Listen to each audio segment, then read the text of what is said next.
आजमगढ़ जिले के भारतीय जनता पार्टी के अखिल भारतीय चौहान महासभा के राष्ट्रीय अध्यक्ष श्याम सुंदर चौहान ने अपने ऊपर लगाए गए आरोपों को लेकर मंगलवार को अपने आवास शेखपुरा पर प्रेस वार्ता कर जानकारी दी है। मीडिया से बातचीत में भाजपा नेता श्याम सुंदर चौहान ने बताया है कि अपने ऊपर लगाया गया आरोपों का हमारे ऊपर लगाए गए सभी आरोप निराधार है। उन्होंने क्या कुछ कहा, सुनिए। आपके खिलाफ शहर कोतवाली में एक 27 लाख के धोखाधड़ी का मामला दर्ज हुआ है। क्या मामला है, किस तरह का मामला है और क्या इस पर आपका कहना है? मैं आप लोग जितने भी यहाँ पर पत्रकार बंधुगण हैं सबको मैं नमस्कार करते हुए आपके चैनल के माध्यम से मैं बताना चाहूँगा पूरे समस्त आजमगढ़ जनता को, जो भी सोशल मीडिया के थ्रू या इलेक्ट्रॉनिक प्रिंट मीडिया के माध्यम से उनको जानकारी हुई है कि मैं कुछ किसी व्यक्ति के साथ अगर धोखाधड़ी का FIR किया गया है तो मैं सबको यह अवगत कराना चाहूँगा कि सच्चाई को जानिए। सच्चाई इसमें धोखाधड़ी का मामला फर्जी है, टोटल फर्जी है। मेरी राजनीतिक छवि को बढ़ते हुए कुछ लोग जो हैं मेरे समाज के हैं, क्योंकि मैं चौहान समाज का एक नेता हूं और मैं अखिल भारतीय चौहान महासभा का राष्ट्रीय अध्यक्ष हूं। मेरे जनाधार को देखते हुए मेरे ही समाज के लोग हैं या मेरे ही पार्टी के कुछ लोग हैं, मुझे राजनीतिक प्रतिद्वंद्विता जो रखते हैं वो मुझे बदनाम करने के लिए ये षड्यंत्र करके कपोकल्पित करके ये जो है षड्यंत्र के तहत FIR दर्ज कराया गया है, जबकि इसमें कोई सच्चाई नहीं है, किसी प्रकार की कोई प्रमाण नहीं है, कोई तथ्य नहीं है, सब अनर्गल है, सब मनगढ़ंत कहानी बना के ये पेश किया गया है कि जिससे मेरी राजनीतिक छवि खराब हो। अभी बीच में चुनाव जब हो रहा था, आजमगढ़ के चुनाव 25 तारीख को समापन के बाद मुझे लखनऊ भाजपा कार्यालय से फोन आया कि आप अकेले चौहान समाज में 10 लोगों का नाम छांटा गया था और 10 में से 9 को कैंसिल करके आपका नाम आगे किया गया। आप जाइए गाजीपुर में 4 दिन 5 दिन जो है भारतीय जनता पार्टी का प्रवासी के रूप में प्रचार करके आइए। ये सब चीज़ों जब हमारे विरोधियों को पता चली है तो उनको पच नहीं रहा था, इसलिए हमको बदनाम करने के लिए ये साजिश के तहत हमारे ऊपर फर्जी FIR किया गया है। जहानागंज थाना क्षेत्र के जो हैं RS गौरीशंकर मंदिर के ट्रस्टी हैं, उनको आप जानते हैं, जिन्होंने ये आरोप लगाया है कि आपने उनके लड़के को शिक्षा विभाग में नौकरी दिलाने के नाम पर पैसा लिया? हाँ, आपको मैं डेली अपने यहाँ लगभग महीने में 30 दिन होता है। 30 दिन में तो कम से कम मैं 15 से 20 दिन अपने घर पर जन सुनवाई कार्यक्रम करता हूँ। उस जन सुनवाई कार्यक्रम के तहत वह व्यक्ति जो है दरबारी यादव जी के साथ हमारे पास आया हुआ था और हमने उसके जो काम थे हमसे कहा ये हमारा काम है, हम संबंधित थाना को फ़ोन करके उसके काम को भी हमने कराने का काम किया था। और उसी बीच में हमारे भाई की सास जो है वो बीमारी से पीड़ित थी, वह उन लोगों से संपर्क किया, हमारे छोटे भाई सौरभ चौहान से, और उसकी सास जो है जहानागंज ग्राम बरहतिल की रहने वाली हैं। संपर्क करके बोला उनसे कि ये जो मामला है भूत बैताल का है, आप हमको दिखा दो, हम इसको ठीक करा देंगे।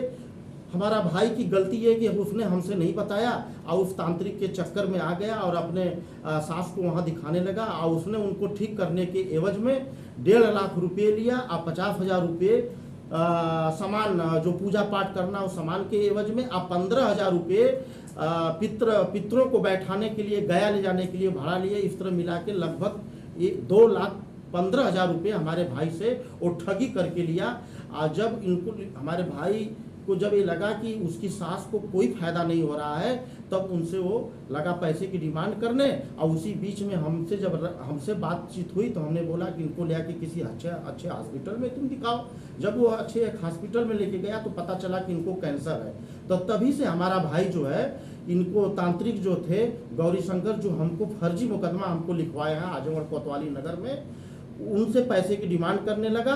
और जब वो नहीं सुनते थे, फोन पे उल्टा सीधा शब्दों का प्रयोग करना, गाली देना, धमकी देना, तो हमारे भाई सौरभ चौहान द्वारा आजमगढ़ पुलिस अधीक्षक महोदय को एक एप्लीकेशन दिया गया 7/2/2024 को। उसमें ये कहा गया कि यह फला व्यक्ति तंत्र मंत्र की विद्या से पूरे समाज के लोगों को ठगने का काम कर रहा है। अब बाकायदे पोस्टर बैनर लगाता है और विजिटिंग कार्ड बनाया हुआ है बाकायदे। हफ्ते में 3 दिन जो है वो आजमगढ़ में बैठता है, रेलवे स्टेशन पलनी के बगल में। 3 दिन जो है वो जहानागंज थाना अंतर्गत हथौटा ग्राम में वो बैठता है और वहाँ पर गरीब जनों के साथ झूठी जो है तंत्र मंत्र के विद्या के नाम से उनको प्रताड़ित करता है और बहुत सारी घटनाओं को वहाँ अंजाम देता आपके है। भाई ने 2 लाख उनसे लिया था कि नहीं लिया अपना? नहीं, हमारा भाई कोई 1 रुपया उनसे नहीं दिया। जब हमारा भाई उनसे पैसा मांगने लगा तो उसी के काउंटर ब्लास्ट में हमारे ऊपर ये मुकदमा किया गया है कि ताकि ये जो है पैसा की डिमांड न करें, इनकी छवि को खराब किया जाए और वो अपने टोटल अनर्गल काम को छुपाने के लिए हमारे ऊपर फर्जी मुकदमा उनका ये भी कहना है कि उनके जानने वाले रिश्तेदार से भी 18 लाख रुपए आपने नहीं, लिया। किसी हम उनके जानने वाले रिश्तेदार से नहीं लिए हैं। अगर हम उनके किसी जानने वाले रिश्तेदार से अगर 18 लाख रुपए लिए हैं तो हमारे पास आज तक कोई मामला नहीं आया। तो क्या कहेंगे कि कौन लोग हैं पार्टी के जो साजिश रच रहे देखिए, हैं? हमारे भारतीय जनता पार्टी एक भारतवर्ष की नहीं पूरे विश्व में सबसे बड़ा एक संगठन है और पार्टी के लिए कोई हमारी शिकायत नहीं है। लेकिन आजमगढ़ के विशेषकर कुछ लोग पार्टी में रहने वाले जो लोग हैं भारतीय जनता पार्टी में काम करते हैं, हमारे साथ भी रहते हैं, उन्हीं लोगों द्वारा ये सब जो है साजिश किया गया है। क्योंकि हमारे बढ़ते हुए छवि को लोग पसंद नहीं करते हैं। हम ओबीसी समाज के हैं, कुछ लोग हमारे गैर समाज जो गैर ओबीसी हैं वो भी चिढ़ते हैं और कुछ हमारे जो समाज के हैं जो बड़े पदों पर विराजमान हैं उनको देखा नहीं जा रहा है, हमारे जनमानस को, हमारे जनाधार को। इसके लिए उन्होंने अलग अलग तरीके से हमारे ऊपर इसके पहले भी एक बार मुकदमा दर्ज कराया जा चुका है। आपके ऊपर 6 मुकदमे ऑलरेडी पहले दर्ज हैं इसी तरह के। बनारस और बलिया में भी आपके मुकदमे दर्ज हैं। नहीं, बलिया का एक मुकदमा की जो आप मैंने भी सोशल मीडिया के माध्यम से मुझे भी मैंने कल जानकारी प्राप्त हुई कि आजमगढ़ शहर के एसपी सिटी महोदय द्वारा उसमें बयान दे रहे हैं कि इनके ऊपर जो है बलिया में मुकदमा दर्ज है, बनारस में दर्ज है। तो मैं आपको बता देना चाहता हूं कि बलिया का जो मुकदमा है, मुकदमा दर्ज होने से पहले हमारे भाई का पॉली हाउस निर्माण का काम चलता है। हमारा भाई पॉली हाउस निर्माण के तहत बलिया में एक सज्जन हैं, उनके यहाँ पॉली हाउस निर्माण का काम किया, 5 लाख रुपए का काम कर दिया। काम करने के बाद उन्होंने पैसा नहीं दिया। पैसे जब उन्होंने नहीं दिया तो हमारे भाई द्वारा उस बलिया के जो सज्जन हैं उनके खिलाफ जो है उनके विरुद्ध पैसा रिकवरी के लिए सिविल सूट किया गया। उस सिविल सूट को नकारने के लिए बाद में कुछ महीनों बाद उन्होंने क्रिमिनल मुकदमा हमारा नाम फर्जी डाला। जब